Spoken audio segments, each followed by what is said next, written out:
In the dusty heart of Millbrook, Texas, sits Rodriguez Auto Works, a humble garage where 59-year-old custodian David Mitchell quietly sweeps floors and empties waste bins, harboring a secret that would leave everyone speechless.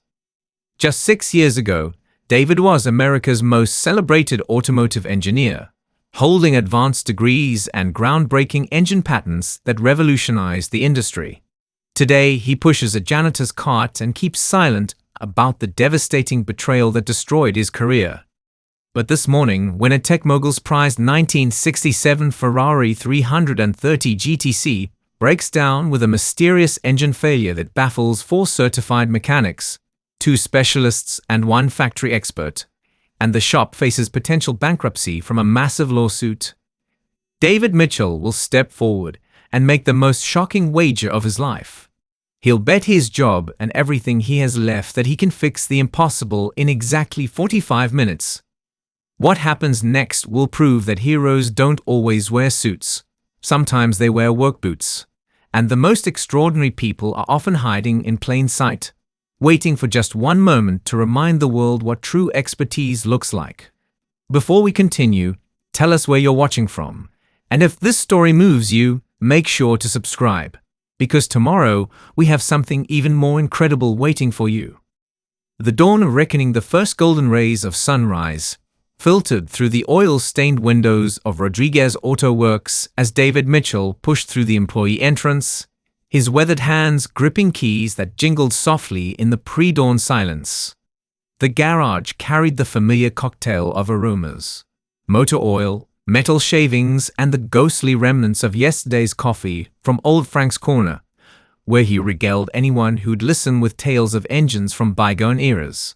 David navigated the familiar darkness with the fluid grace of someone who'd walked these paths for 6 years, his steel-toed boots creating soft echoes against concrete floors stained with decades of automotive history. He switched on the overhead lights, and fluorescent tubes flickered to life with their characteristic electrical hum, illuminating a workspace that told stories of honest craftsmanship. Tool cabinets lined the walls like metallic sentinels, their drawers labeled in Sophia's meticulous handwriting. Hydraulic lifts stood at attention, their arms reaching toward the ceiling like mechanical prayers waiting to be answered. David placed his dented lunchbox, a metal relic that had belonged to his grandfather, on a workbench and surveyed the shop with eyes that perceived far more than most people realized. The night shift had left their usual signatures: an unfinished brake job on Mrs. Patterson's Honda Civic, tools scattered across a workbench like fallen autumn leaves, and an oil pan positioned beneath a Chevy Silverado that had been maintaining the same steady drip for 4 days straight. David retrieved his custodial cart from the supply closet, its wheels protesting with their familiar squeak despite his weekly maintenance attempts. The cart contained his current tools of trade: industrial mops, cleaning buckets, supplies, and trash bags. A stark contrast to the precision instruments he once wielded with surgical expertise. As he began his morning routine, David's movements displayed a peculiar efficiency that spoke of deeper understanding. When he cleaned the workbenches, his cloth moved in calculated pattern that somehow managed to clean around expensive diagnostic equipment without disturbing carefully calibrated settings. When he swept beneath elevated vehicles, he instinctively ducked at precisely the right moments to avoid protruding exhaust systems and suspension components. Most revealing of all, when he emptied the waste oil containers, he handled each one with the reverence of someone who understood that every drop represented both environmental responsibility and the lifeblood of internal combustion engines. The morning progressed with its usual rhythm until the distant rumble of a powerful engine cut through the ambient sounds of awakening Millbrook. David paused in his mopping, his head tilted slightly as he listened to an approaching vehicle that sounded unlike anything typically seen in their working-class neighborhood. The engine note was smooth, refined, carrying the kind of deep, confident growl that could only emerge from hand-assembled Italian engineering and decades of meticulous care. The arrival of destiny through the large bay doors, a gleaming red automobile appeared like something from another dimension. The 1967 Ferrari 330 GTC moved with aristocratic grace, its chrome accents catching the morning sun and casting dancing reflections across the shop's interior walls. The car's commanding presence seemed to diminish everything around it, making the everyday pickup trucks and sedans appear like children's toys. Every curve and line spoke of an era when automotive craftsmanship was measured not in units per hour, but in months of patient hand-fitting and adjustment. The Ferrari came to rest with the softest whisper of its precision brakes, and for a moment, silence returned to the garage. Then the driver's door opened with the satisfying thunk that only comes from doors fitted with Swiss precision, and a man in his early 50s emerged. Marcus Wellington carried himself with the kind of confidence that comes from never having to check his bank balance. His tailored suit was worth more than most vehicles in the shop, his silver hair was perfectly styled, and his handcrafted shoes clicked against the concrete with the crisp authority of someone accustomed to immediate compliance. "I need someone to examine my car immediately," Wellington announced to the shop in general, his voice carrying the expectation of instant response. "The engine developed irregular behavior this morning, and I have a crucial board meeting in Dallas this afternoon." David continued mopping in the background, but his eyes never left the Ferrari. Something in the car's stance, a subtle settling in its suspension, a barely perceptible tremor in its idle, told him more than Wellington's words ever could. This wasn't simple irregular behavior. This was the beginning of something far more serious. The kind of problem that separated true mechanics from parts replacers. Sofia Rodriguez emerged from her office, wiping her hands on a shop rag and attempting to hide her surprise at seeing such an expensive automobile in her modest establishment. At 42, Sofia had inherited both the shop and its reputation for honest work from her father. But she'd never had to deal with a customer whose car cost more than her annual revenue. "Good morning, sir," she said, extending a slightly oil-stained hand that Wellington pointedly ignored. "I'm Sofia Rodriguez, the owner. What seems to be the issue with your vehicle?" "The issue," Wellington replied with barely concealed impatience, "is that I don't have time for issues. This car has been maintained by specialists at authorized facilities its entire life. It shouldn't have issues. Yet this morning it began hesitating during acceleration, and now there's an unusual sound from the engine compartment." As if summoned by the conversation, Carlos Santos appeared from beneath a Ford F-150 where he'd been replacing the transmission. His coveralls bore the honest evidence of hard work. At 35, Carlos was the shop's head mechanic, certified in multiple specialties and proud of his ability to diagnose problems that stumped other shops. He'd built his reputation on solving problems quickly, but this magnificent machine was revealing the limitations of his modern training. Every component under the hood was machined to tolerances that seemed almost impossibly precise. Yet somewhere within this mechanical symphony, discord had crept in. "Frank, you ever work on one of these before?"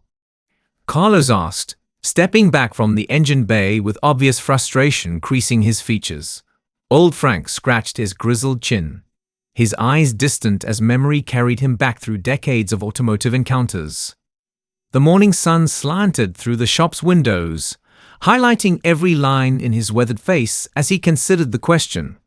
"Once, maybe twice," Frank admitted, moving to stand beside Carlos. "But that was 35 years ago, and neither time did I have to fix anything this complicated. These Italian engines, they're built different. Everything's tighter, more precise. You can't just throw parts at them like you do with domestic cars."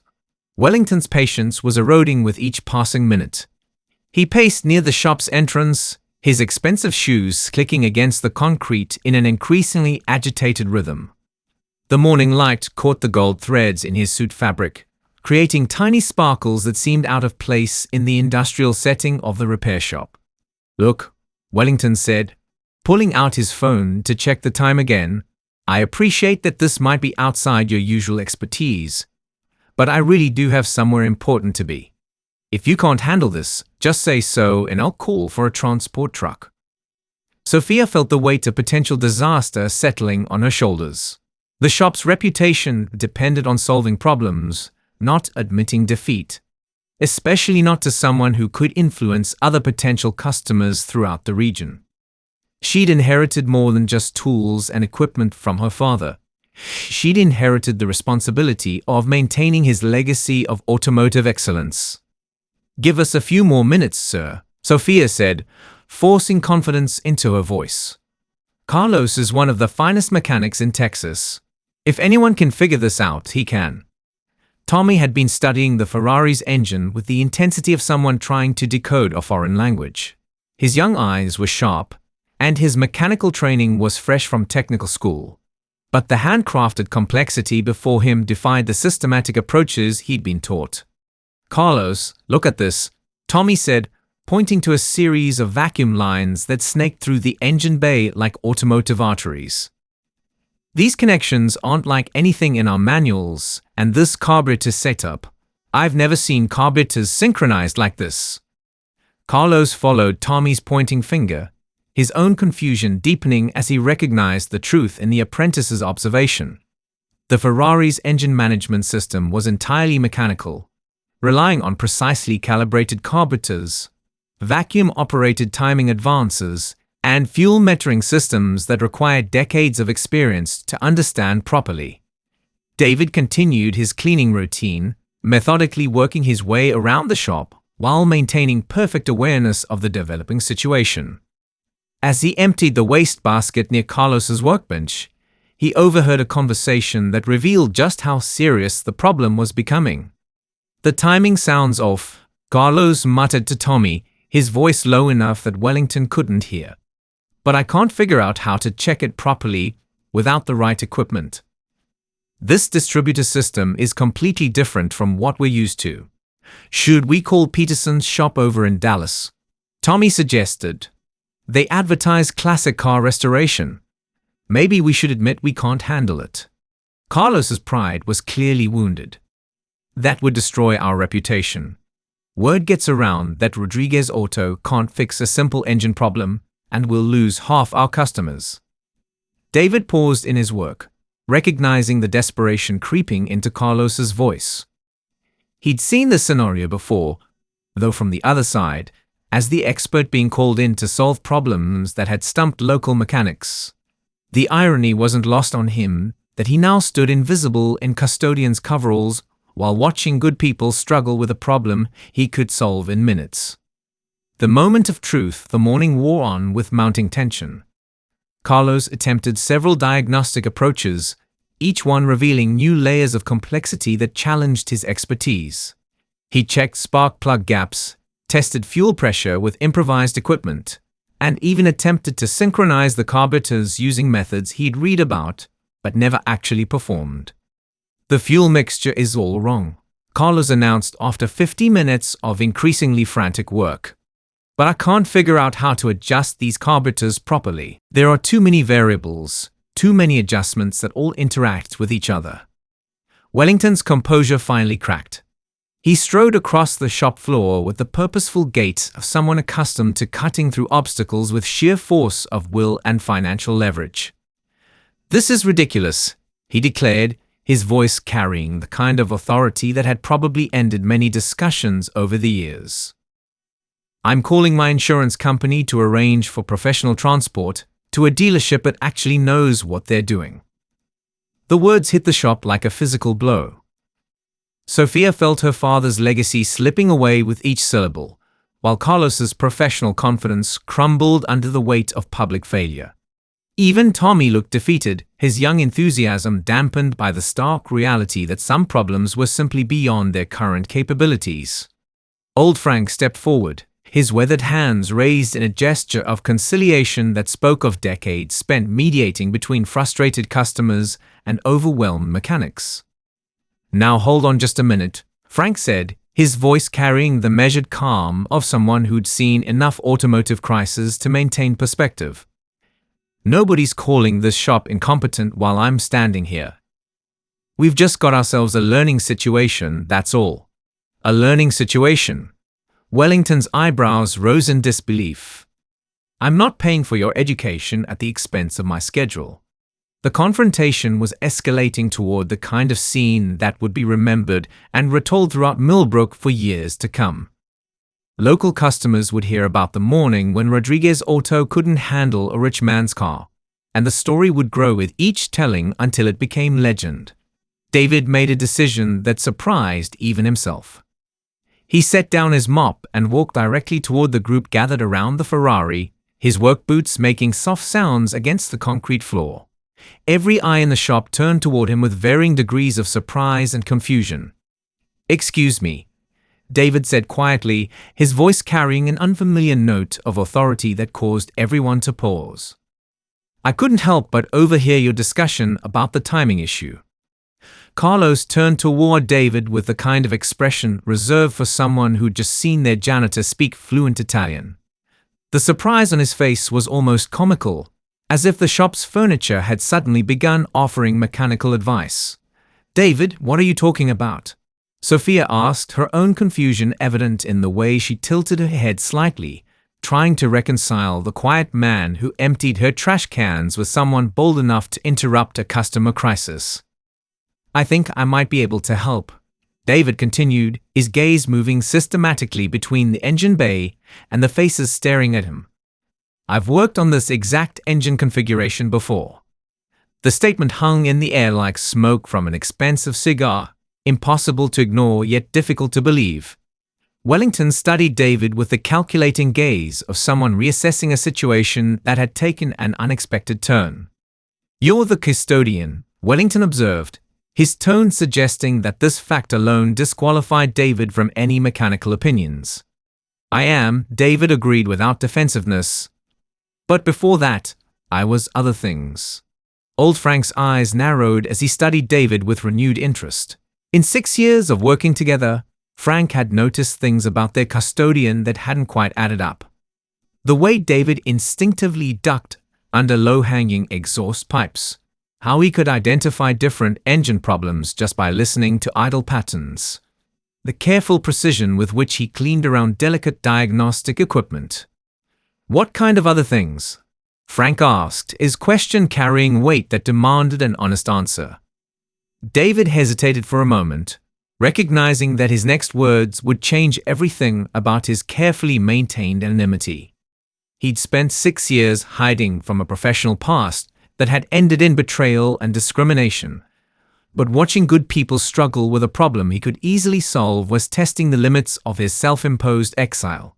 "I used to design engines," David said simply, including restoration specifications for classic Italian automotive systems. The revelation struck the group like lightning hitting a weather vane. Carlos's mouth opened slightly as he tried to process this information, while Tommy's young face showed the kind of amazement reserved for discovering that your quiet neighbor was actually a famous person in disguise. Wellington's expression shifted from skepticism to cautious interest, his businessman's instincts recognizing the potential significance of this unexpected development. "Design engines?" Wellington repeated, his voice carefully neutral. "What kind of engines?" "The kind that require precision timing, synchronized carburation, and an understanding of how Italian engineering approaches differ from American mass production methods," David replied, his words carrying the quiet confidence of genuine expertise. Sophia looked between David and the Ferrari as if seeing both for the first time. The modest custodian who'd worked for her for 6 years was revealing depths she'd never suspected, while the impossible repair job suddenly seemed less impossible. "If you know about these engines," Carlos said slowly, his professional pride warring with practical necessity, "then maybe you could give us some guidance." David stepped closer to the engine bay, his movements taking on a different quality as years of suppressed expertise began to surface. He didn't touch anything yet, but his eyes moved systematically through the mechanical landscape before him, reading the engine's story in ways that escaped less experienced observers. "The problem isn't just timing," David said after a moment of careful study. "It's carburetor synchronization combined with a fuel mixture imbalance that's being complicated by a partially blocked vacuum advance mechanism. The symptoms you're hearing were all 3 problems interacting with each other." The specificity of his diagnosis silenced the shop. Even Wellington stepped closer, his business-trained mind recognizing the sound of real expertise when he heard it.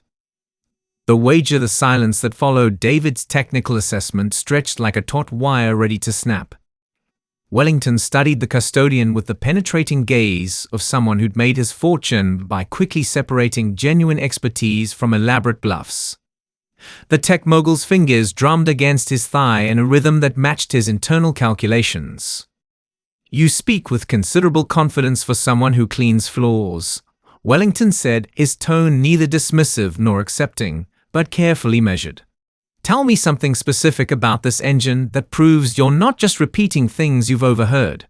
David moved closer to the engine bay, his weathered hands hovering inches above the complex mechanical landscape without actually touching anything. His eyes traced pathways through the maze of components with the practiced efficiency of someone reading a familiar book. "The vacuum advanced diaphragm on your distributor has a partial tear," David said, pointing to a small cylindrical component nestled deep within the engine compartment. "You can hear it in the way the engine hesitates during acceleration. It's not getting proper timing advance under load. The carburetor synchronization is off because someone tried to compensate for the timing problem by enriching the fuel mixture on the rear carburetor, which is why you're getting that slight black smoke from the exhaust when the engine revs." Carlos's eyes widened as he followed David's explanation, recognizing symptoms he'd noticed, but hadn't been able to connect into a coherent diagnosis. The rear exhaust pipe had indeed been producing darker smoke, and the acceleration hesitation was exactly as David described.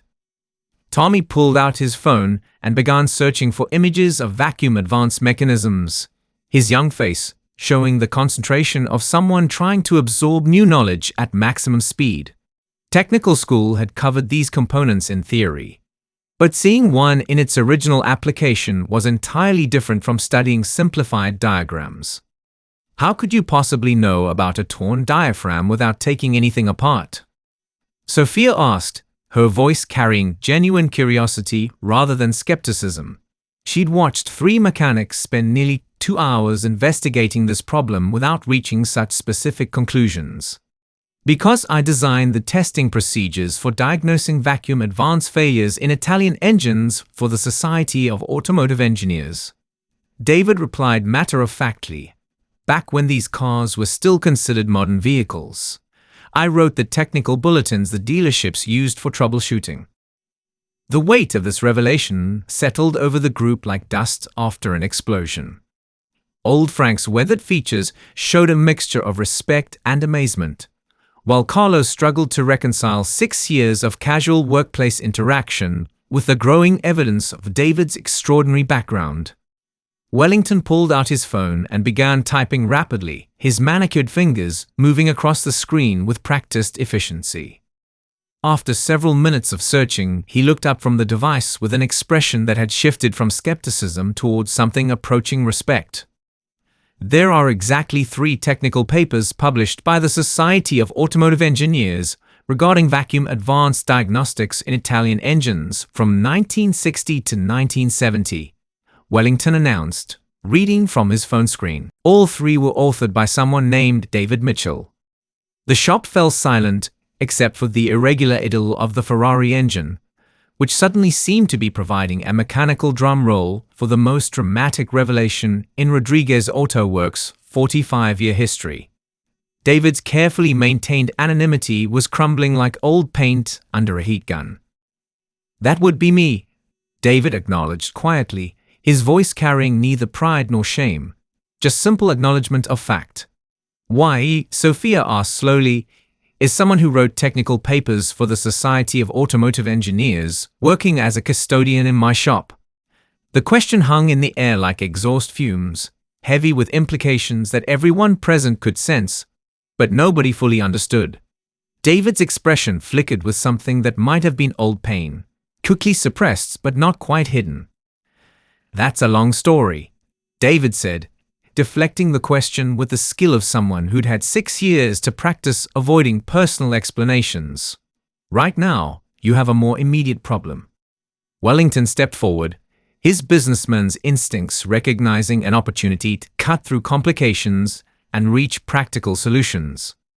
The morning was advancing, and his schedule remained inflexible regardless of the dramatic revelations unfolding in this unlikely setting. "Mr. Mitchell," Wellington said, using David's surname for the first time since entering the shop, "if you truly understand this engine, can you fix it?"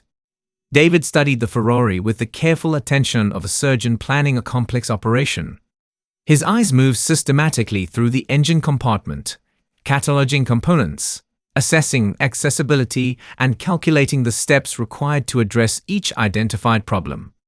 "The vacuum advanced diaphragm needs replacement," David said, his voice taking on the authoritative tone of someone comfortable with technical leadership. "The carburetor synchronization requires complete readjustment using proper gauges, and the fuel mixture needs to be reset to original specifications. It's not complicated work, but it requires specific knowledge and the right tools." "How long would it take?"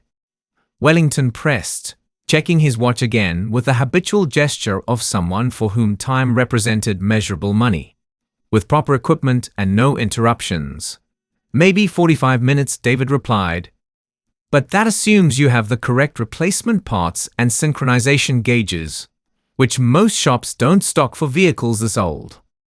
Carlos felt his professional world shifting beneath his feet like sand in an earthquake.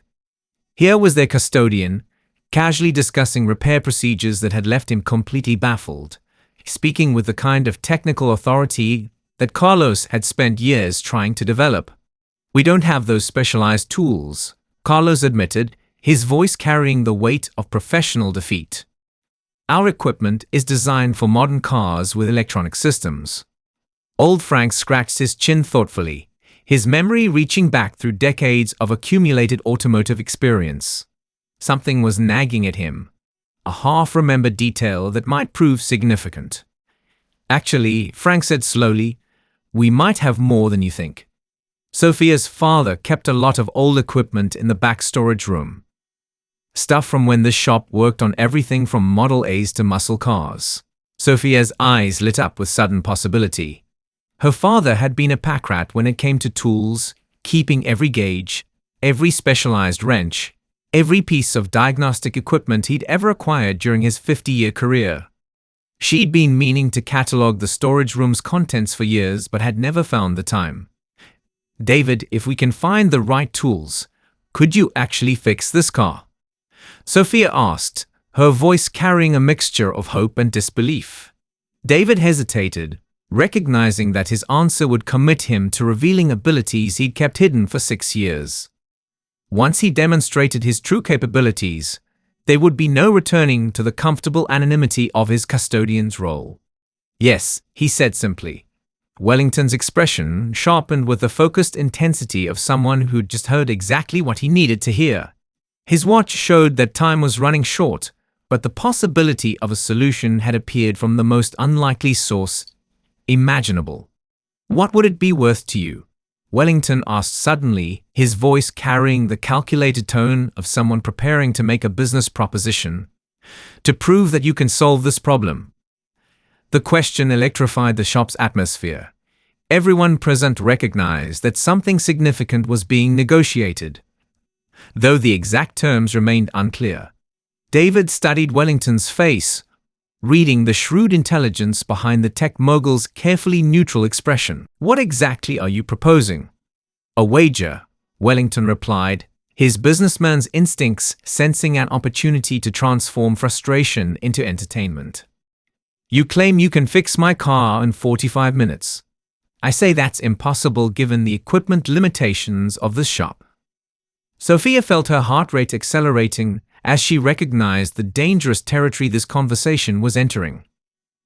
Wellington was wealthy enough to treat substantial sums of money as entertainment, but for her shop, any significant wager could represent financial disaster. "What kind of wager?" she asked carefully. Wellington smiled with the practiced charm of someone who'd negotiated countless deals over the years. His proposal, when it came, would be both generous and ruthless, offering extraordinary reward while demanding complete commitment. "If Mr. Mitchell can fix my car properly in 1 hour or less, I'll pay this shop $75,000 for the repair," Wellington announced. But if he fails, he loses his job, and this shop acknowledges publicly that it cannot handle precision automotive service. The terms hit the group like a physical blow. $75,000 would transform Rodriguez Auto Works' financial situation, allowing for equipment upgrades, facility improvements, and security that Sophia had only dreamed about. But failure would mean professional humiliation and the loss of the one employee who apparently possessed the expertise to attempt such a repair. Carlos's face showed the complex emotions of someone watching his own professional limitations being exposed while simultaneously hoping for a miracle that could benefit everyone. Tommy looked between the adults with a wide-eyed expression of someone witnessing negotiations that seemed more like movie scenes than real life. "That's not fair," Sophia protested. "David's job shouldn't be part of any wager. He's my employee, and his employment security isn't negotiable." "Actually," David said quietly, his voice cutting through the mounting tension, "it is." Everyone turned toward him with expressions ranging from surprise to alarm. David's calm acceptance of Wellington's harsh terms seemed to indicate either supreme confidence or complete resignation to circumstances beyond his control. "You can't be serious," Carlos said. "David, you've got a job here as long as you want it. You don't need to risk anything to prove some rich guy wrong." David looked around the shop that had been his refuge for 6 years, taking in the familiar workbenches, the honest faces of people who treated him with dignity despite his humble position, and the woman who'd given him employment when nobody else would. "Sometimes," David said slowly, "a person reaches a point where hiding becomes harder than revealing. I accept your terms, Mr. Wellington." The commitment was made with the finality of a closing door. Wellington nodded with satisfaction, recognizing the kind of total commitment that separated serious negotiations from casual conversation. 1 hour, Wellington confirmed, checking his watch and noting the exact time. "Starting when you begin actual repair work." David walked toward the storage room with measured steps, knowing that the next hour would either restore his professional identity or confirm his permanent exile from the career that had once defined his entire sense of self-worth. The hidden arsenal, the storage room behind Rodriguez Auto Works, held 45 years of automotive history, stacked in dusty layers like geological strata. David pushed open the heavy wooden door, and the smell of old metal and forgotten lubricants washed over him like a familiar cologne. Fluorescent lights flickered to life, revealing shelves lined with tools that represented the evolution of automotive repair from simple mechanical systems to today's computerized complexity. Sophia followed him into the cramped space, her eyes scanning equipment she'd never properly cataloged. Boxes of precision instruments sat beneath layers of dust and cobwebs, their contents as mysterious to her as archaeological artifacts. Her father had been meticulous about keeping tools but less organized about labeling their purposes or locations. "What exactly are we looking for?" Sophia asked, watching David move through the crowded space with surprising familiarity, as if he'd been mentally mapping its contents during his 6 years of employment. "Carburetor synchronization gauges," David replied, lifting boxes and peering behind stacked equipment with systematic precision. "They'll be brass or chrome-plated, about the size of pocket watches with flexible tubes and adjustable needles. Your father would have used them for tuning multi-carburetor setups back when those were common." His hands moved with practiced efficiency, sorting through decades of accumulated tools, with the confidence of someone who understood both what he was seeking and where such items were likely to be stored. Behind him, the sounds from the shop carried clearly. Carlos's nervous pacing, Tommy's excited chatter, and Wellington's impatient sighs as precious minutes ticked away. "Here," David said suddenly, his voice carrying satisfaction as he lifted a worn leather case from beneath a pile of timing lights. "This is exactly what we need." The case opened to reveal a set of carburetor synchronization gauges that gleamed despite their age. Their brass fittings were polished smooth by decades of use, each gauge precisely calibrated with measurement scales that could detect the minute differences in airflow that determined whether multiple carburetors were working in perfect harmony. Sophia examined the gauges with wonder, recognizing the quality of their construction without understanding their specific function. They represented a level of craftsmanship that modern diagnostic equipment, for all its electronic sophistication, somehow couldn't match. "How did you know these were here?" she asked. "Because your father was a real mechanic," David replied, continuing his search through the storage room's treasures.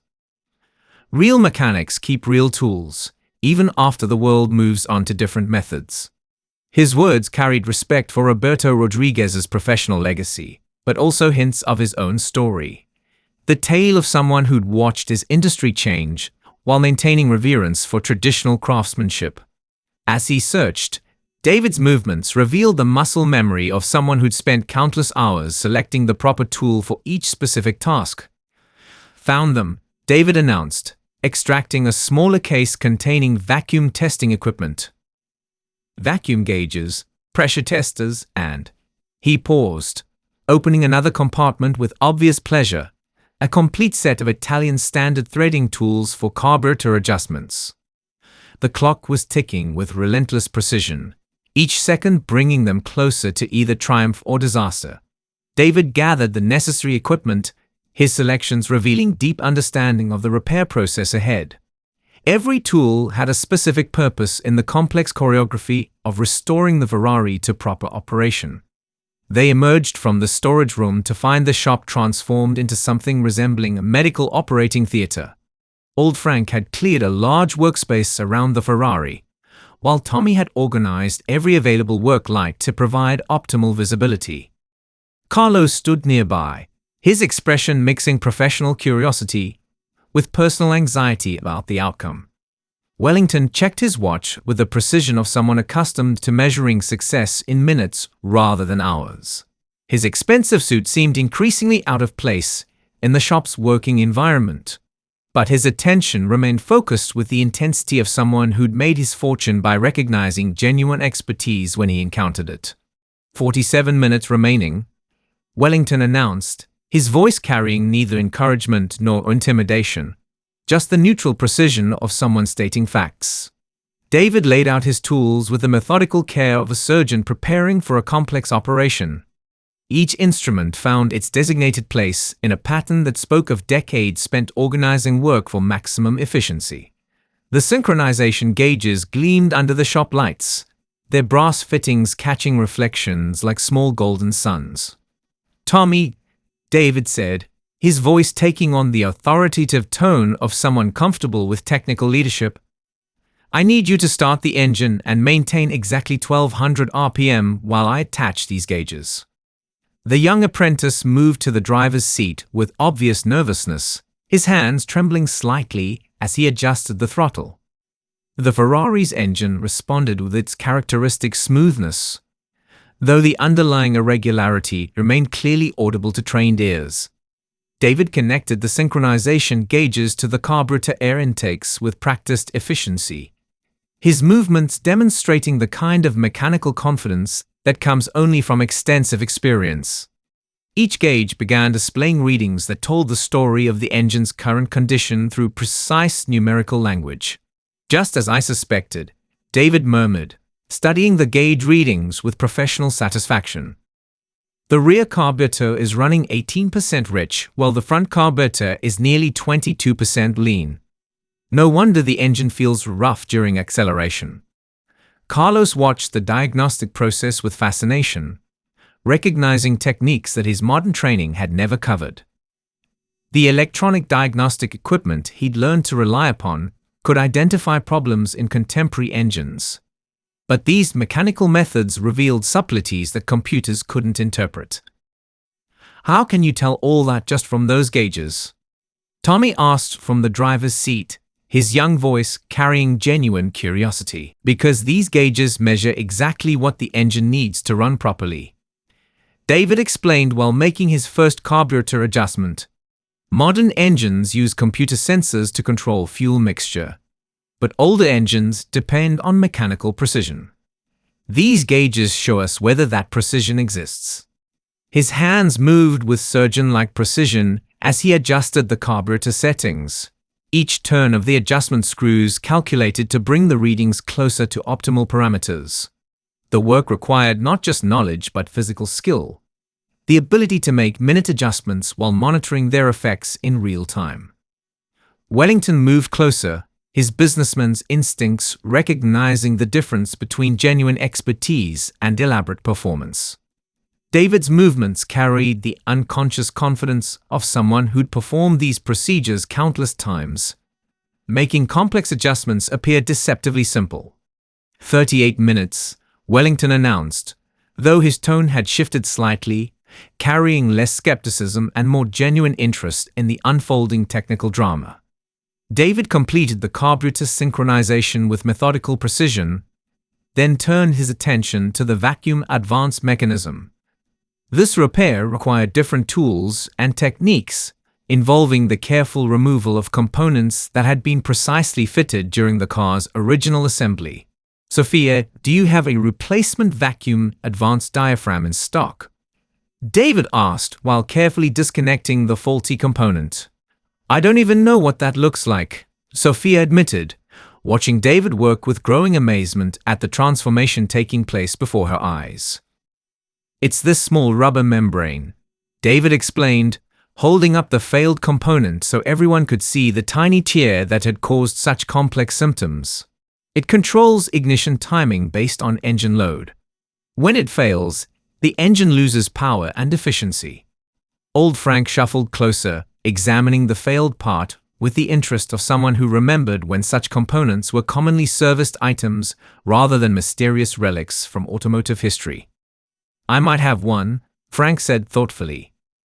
Back in the day, I kept a pretty complete inventory of Italian parts for the collectors who brought their cars around.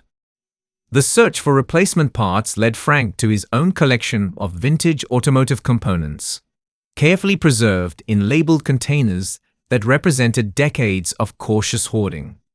His organizational system might have appeared chaotic to outsiders, but Frank navigated with the confidence of someone who knew exactly where every item belonged. Here we go, Frank announced triumphantly, producing a small box containing an exact replacement for the failed vacuum advanced diaphragm, still in original packaging from 1967. The discovery elicited cheers from Tommy and sighs of relief from Sophia, while Wellington nodded with the satisfaction of someone watching a well-executed plan unfold. David accepted the part with obvious gratitude, recognizing both its rarity and the generosity Frank was showing by making it available. 31 minutes remaining, Wellington observed, his announcement carrying less tension as the repair progressed with obvious competence. David installed the replacement diaphragm with careful attention to proper torque specifications and seal integrity, his movements demonstrating familiarity with Italian engineering tolerances that differed subtly but significantly from American automotive standards. Each step in the process revealed layers of expertise that went far beyond basic mechanical knowledge. The engine began showing immediate improvement as David's adjustments took effect. The irregular idle smoothed into the characteristic whisper-quiet operation that Ferrari engines were famous for, while the hesitation during acceleration disappeared as proper timing advance was restored. That sounds completely different, Tommy observed from the driver's seat, his young ears detecting improvements that were obvious once pointed out, but had been invisible during the problem's initial diagnosis. It sounds, Wellington said with unmistakable satisfaction, like a properly tuned Ferrari engine should sound. David continued working with focused intensity, making final adjustments to fuel mixture and ignition timing while monitoring the results through both mechanical gauges and the trained ear that had served him throughout his career. The mechanical symphony was gradually being restored to its intended harmony. 18 minutes remaining, Wellington announced, though his voice now carried anticipation rather than skepticism. The Ferrari's engine had transformed from an irregular mechanical cough into the smooth purr that had made the marque legendary among automotive enthusiasts. David stepped back from the engine bay, his weathered hands still holding the final adjustment tool, and listened with the trained ear of someone who could interpret every nuance of internal combustion. "Tommy, bring the RPM up to 3,000 and hold it steady," David instructed, his voice carrying the calm authority of someone completely in his element. The engine responded with flawless precision, its acceleration smooth and immediate without the slightest hesitation that had plagued it earlier. The sound was hypnotic, a deep, refined growl that spoke of hand-fitted components working in perfect harmony.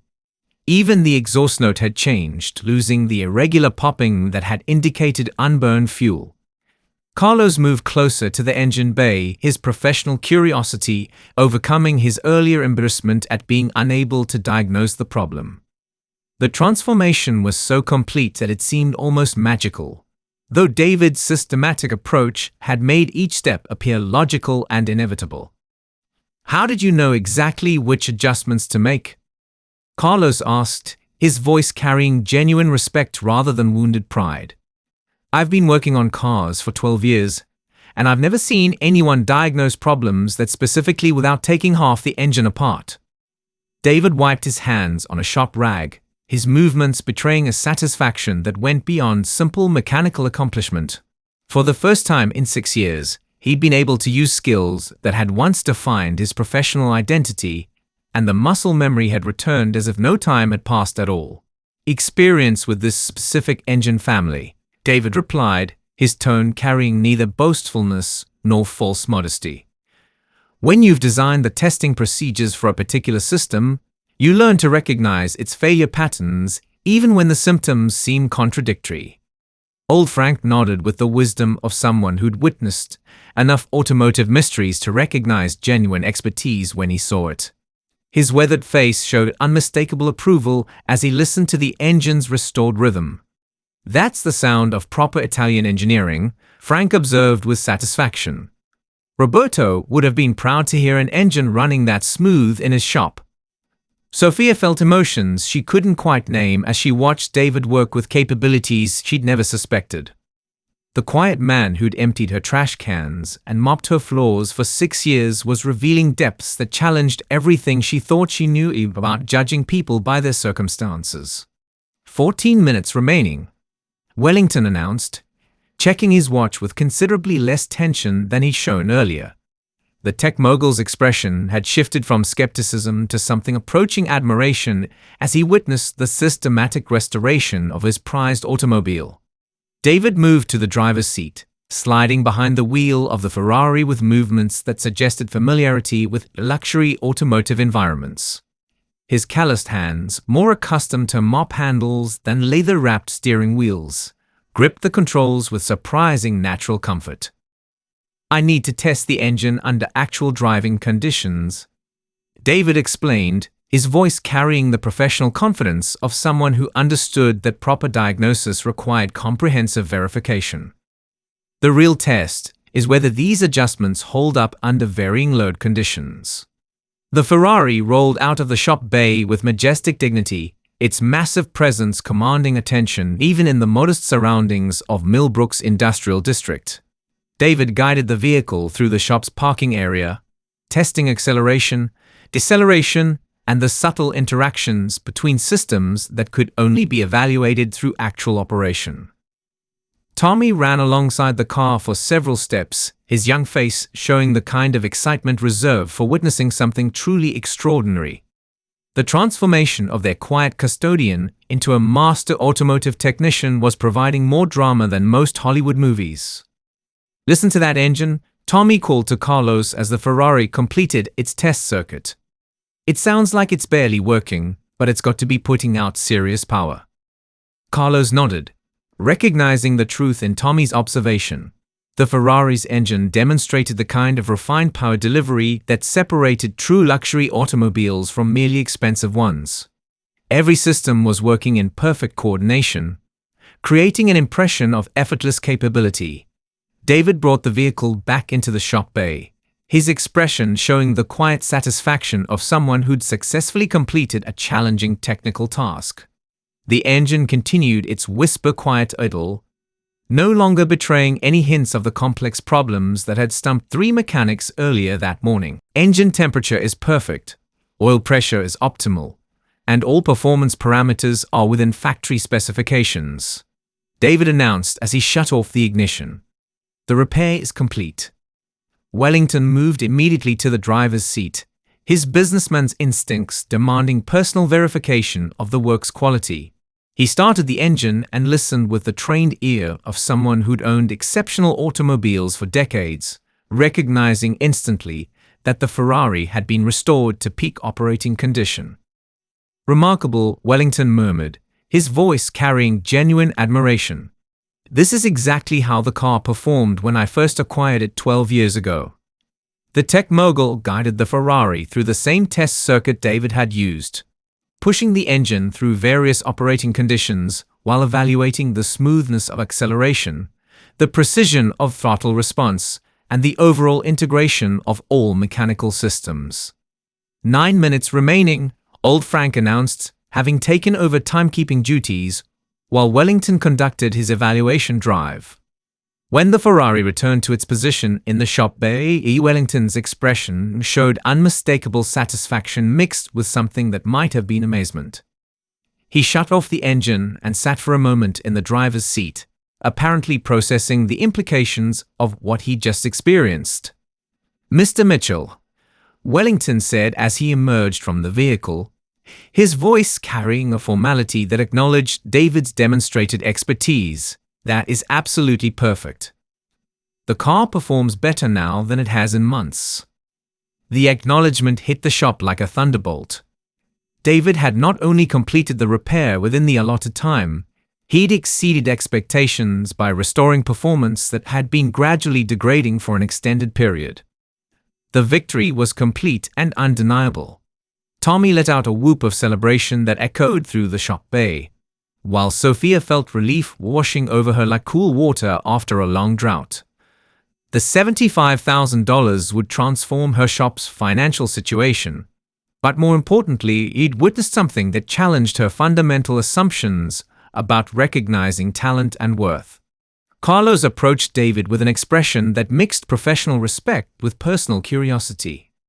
The morning's events had revealed limitations in his own expertise, while demonstrating capabilities he'd never suspected in someone he'd worked alongside for years. "David," Carlos said, extending his hand in a gesture of genuine respect, "I owe you an apology. I've been working next to a master mechanic for 6 years and never knew it." David accepted the handshake with quiet dignity, his expression showing neither triumph nor vindication. Just the calm satisfaction of someone who'd be able to use his skills to help people he cared about. "You're a good mechanic, Carlos," David replied with sincerity. "You just haven't had experience with this particular type of problem." "There's no shame in that." Wellington moved toward his briefcase with the purposeful stride of someone preparing to honor a significant financial commitment. The morning's events had cost him time and challenged his assumptions, but they'd also provided something he valued even more highly: confirmation that exceptional skill could be found in the most unexpected places. "A bet is a bet," Wellington announced, producing a checkbook with practiced efficiency. $75,000 for automotive repair services rendered. The check he wrote represented more money than most of the people in the shop saw in an entire year. But Wellington's manner suggested that honoring the wager was simply proper business practice rather than generous charity. However, Wellington continued, his voice taking on the tone of someone who'd reached an important decision. "I have a proposition that might be of interest to Mr. Mitchell." The statement created immediate tension in the shop's atmosphere. Everyone present recognized that wealthy men didn't make casual propositions, especially after witnessing demonstrations of exceptional skill that clearly had commercial value. David studied Wellington's face with the careful attention of someone who'd learned to be cautious about offers that seemed too good to be true. His 6 years in exile had taught him that life rarely provided simple solutions to complex problems. "What kind of proposition?" David asked, his voice carefully neutral. "I collect vintage automobiles," Wellington explained, his tone becoming more animated as he discussed something that clearly represented genuine passion rather than mere financial investment. "Ferrari, Lamborghini, Maserati, Alfa Romeo. vehicles that require exactly the kind of expertise you've just demonstrated. The shop fell silent as everyone processed the implications of Wellington's words. An offer of employment from a tech billionaire collector would represent opportunities that existed far beyond the normal scope of automotive repair work. I need someone who understands these machines not just as transportation but as mechanical art, Wellington continued. Someone who can maintain them properly and restore them to original specifications when necessary. Sophia felt her heart sink as she recognized that David might be about to receive an offer that would take him far away from Millbrook and her modest shop. The morning's victory could quickly transform into the loss of someone whose true value she was only beginning to understand. "What exactly are you offering?" David asked, his question carefully phrased to gather information without commitment. Wellington's proposition hung in the air like morning mist, visible but not yet fully formed. The tech mogul reached into his briefcase and withdrew a business card holder made of what appeared to be sterling silver, extracting a cream-colored card embossed with elegant lettering that caught the shop's fluorescent lighting. "I'm offering you the position of Chief Restoration Specialist for Wellington Classic Motors," he said, extending the card toward David with the gravity of someone making a life-changing offer. The salary would be $240,000 annually, plus full benefits, housing allowance, and access to the finest restoration facilities money can build. The sum struck the shop like a physical force. Tommy's mouth fell open in amazement while Carlos whistled softly under his breath. Sophia felt her stomach drop as she calculated what such an offer meant. David would be financially foolish to refuse, regardless of any loyalty he might feel toward her modest operation. David accepted the business card with steady hands, studying the embossed text that described automotive restoration services for collectors worldwide. The card represented entry into a world of unlimited resources, prestigious clients, and the kind of professional recognition he'd lost 6 years earlier. "That's very generous," David said carefully, his voice betraying neither excitement nor reluctance, "but I'd need to understand exactly what the position would involve." Wellington's eyes lit up with the enthusiasm of someone discussing his passion rather than conducting business negotiations.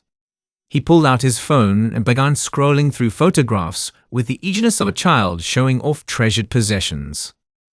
"I currently own 52 vehicles manufactured between 1920 and 1980, Wellington explained, holding up his phone to display images of automotive treasures that belonged in museums. Ferrari, Lamborghini, Maserati, Bugatti, and several one-off custom builds that exist nowhere else in the world. The photographs revealed cars of breathtaking beauty and rarity, each one representing hundreds of thousands of dollars in acquisition costs and potentially unlimited expenses for proper restoration and maintenance. These weren't simply transportation. They were rolling sculptures that demanded the highest levels of mechanical artistry. "My current facility employs 50 mechanics," Wellington continued, "but none of them possess your specific expertise with vintage Italian engineering. I've been searching for someone with your qualifications for 4 years."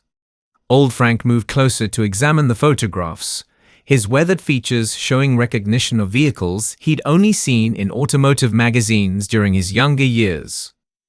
Some of these cars were legendary among enthusiasts, representing the pinnacle of automotive craftsmanship from eras when such things were still possible.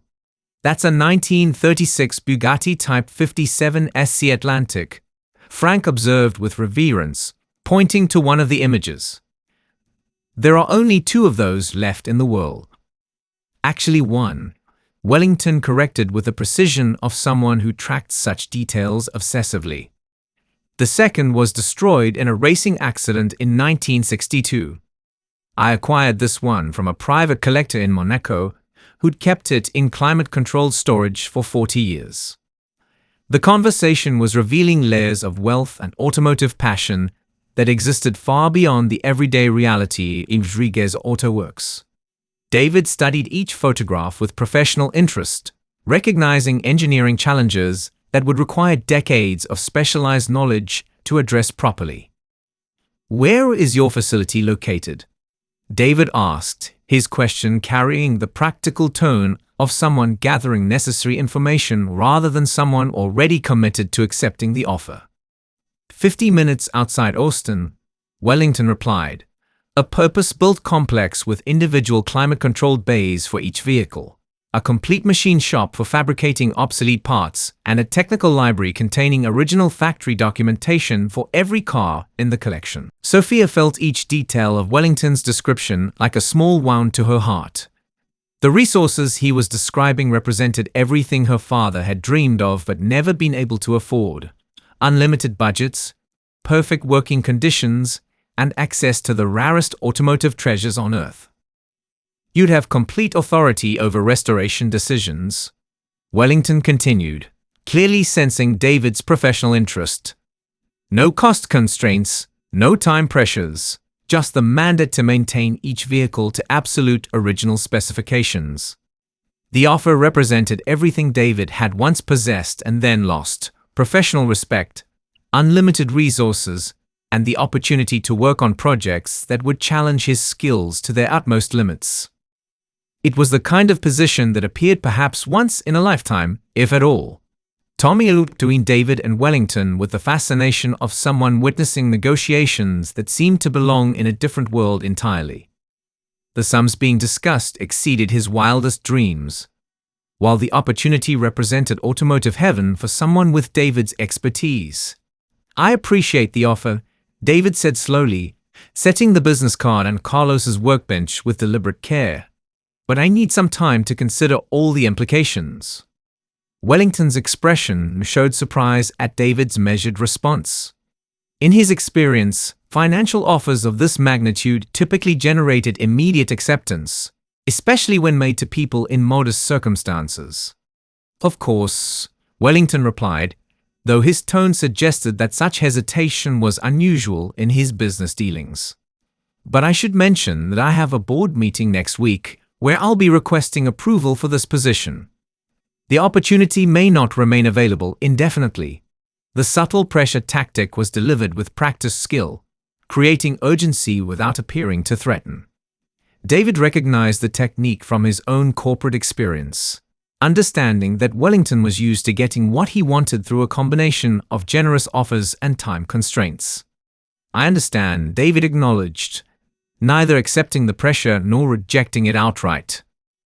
Sophia stepped forward with a determined expression of someone who'd reached an important decision. Her morning had been transformed from potential disaster to unexpected windfall, but she recognized that losing David might ultimately cost more than any financial gain could compensate. Mr. Wellington, Sophia said, her voice carrying the firm tone of someone prepared to make her own business proposition. Before David makes any decisions, I'd like to make a counter-offer. The tech mogul turned toward her with obvious curiosity, clearly not expecting competition from a small-town auto repair shop. His expression suggested amusement rather than concern, as if Sophia were a child challenging an adult to a game of chess. What kind of counter-offer? Wellington asked, his tone polite but skeptical. A partnership, Sophia replied, her words carrying the confidence of someone who'd inherited her father's entrepreneurial spirit along with his tools and equipment. David becomes my business partner, and we expand Rodriguez Auto Works to include classic car restoration services. The proposal surprised everyone in the shop, including David himself. Sophia had never mentioned partnership possibilities during his 6 years of employment, but the morning's revelations had clearly changed her perspective on his value and potential. With what resources? Wellington asked, gesturing toward the modest shop with its aging equipment and limited space. Classic restoration requires specialized facilities and tools that cost hundreds of thousands of dollars. With the $75,000 you just paid us as startup capital, Sophia replied without hesitation, plus bank loans secured against property my father owned, plus David's expertise as the foundation for building something new. Her proposal was ambitious but not impossible, representing the kind of calculated risk that had built countless successful businesses throughout American history. The financial foundation existed, The expertise was proven, and the market opportunity was clearly demonstrated by Wellington's own collection needs. David studied Sophia's face with growing interest, recognizing both the courage and the practical intelligence behind her spontaneous offer. Partnership would provide ownership rather than employment, local roots rather than corporate displacement, and the opportunity to build something lasting rather than simply maintaining someone else's collection. It would take years to develop the kind of facility Mr. Wellington is describing, David observed, his tone careful and analytical. But it would be ours, Sophia replied with emphasis. Built the way we want it, serving customers we choose, creating something that could last for generations instead of just maintaining someone else's hobby. Carlos and Tommy exchanged glances that revealed their growing excitement about the possibility of transforming their workplace into something extraordinary. The prospect of working on legendary automobiles while remaining part of their existing team held obvious appeal. Old Frank nodded approvingly, his weathered features showing satisfaction at hearing Sophia demonstrate the same entrepreneurial spirit that had driven her father to build the shop decades earlier. Interesting, Wellington mused, his businessman's instincts recognizing the passion and determination behind Sophia's proposal. Though I should point out that classic restoration is an extremely competitive field with very demanding clients. Then we'll have to be better than the competition, Sophia replied with the quiet confidence of someone who'd inherited both her father's work ethic and his refusal to be intimidated by challenges. David looked around the shop that had been his refuge for 6 years, seeing it now through different eyes. The modest space could indeed be expanded and equipped for sophisticated restoration work, while the team dynamics already existed to support such an evolution. What exactly would this partnership involve? David asked, his question directed towards Sophia, but spoken loudly enough for everyone to hear. Equal ownership, shared decision-making, and the commitment to build the finest classic car restoration facility in Texas. Sophia replied without hesitation. Starting with this shop as our foundation and your expertise as our reputation.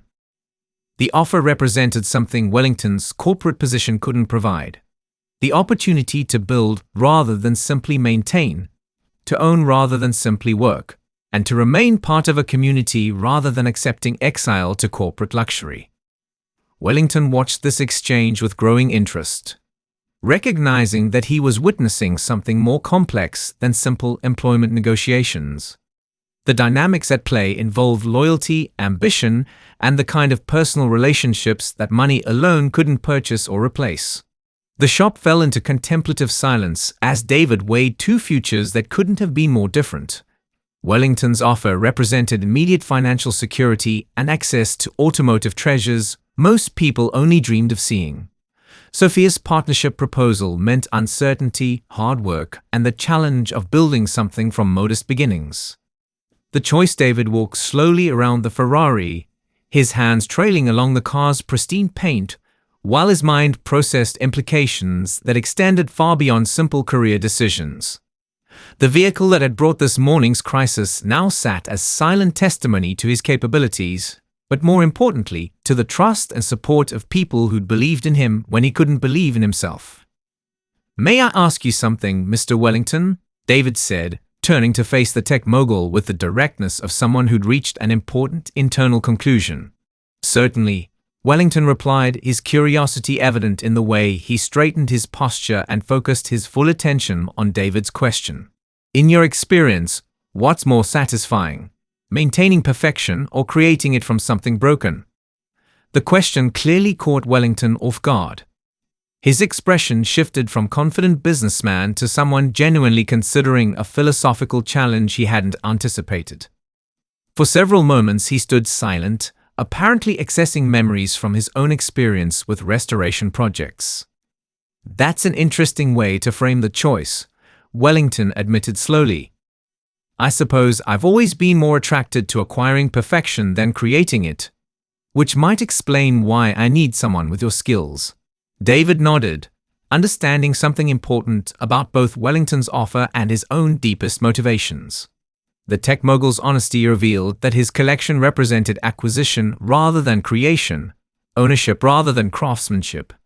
6 years ago, David began, his voice carrying the measured tone of someone prepared to share a carefully guarded story. I was the chief design engineer at Hartwell Automotive Systems.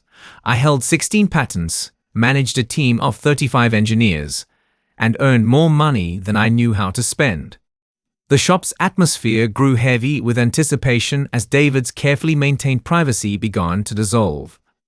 Sophia moved closer, recognizing that whatever had driven David into exile was about to be revealed. I designed a revolutionary hybrid engine system that could have reduced automotive emissions by 45% while improving fuel efficiency. David continued, his words carrying the weight of old pain mixed with professional pride. The technology was ready for production, fully tested, and would have transformed the industry. Carlos and Tommy exchanged glances, beginning to understand that David's story involved more than simple career changes. The technical achievements he was describing represented innovations that could have made him famous throughout the automotive world. What happened? Old Frank asked gently, his weathered features showing the kind of patient understanding that came from witnessing many personal stories over the decades. My supervisor was Jennifer Kane, a woman 12 years younger who'd been promoted based on her MBA rather than engineering experience. David replied, his voice maintaining careful neutrality despite the obvious injustice of the situation. When my hybrid system tested successfully, she claimed credit for the innovation and had me transferred to a junior position. The revelation struck the group like a physical blow. Wellington's expression showed particular intensity, recognizing the kind of corporate politics that had probably destroyed countless careers in pursuit of individual advancement. I filed a discrimination complaint with HR, then took my case to the Equal Employment Opportunity Commission when internal procedures failed. David continued, his words gaining strength as he spoke about events he'd kept hidden for 6 years. The legal battle lasted 20 months and cost me everything: my savings, my reputation, and eventually my career. Sophia felt anger building in her chest as she understood why someone of David's caliber had been working as her custodian.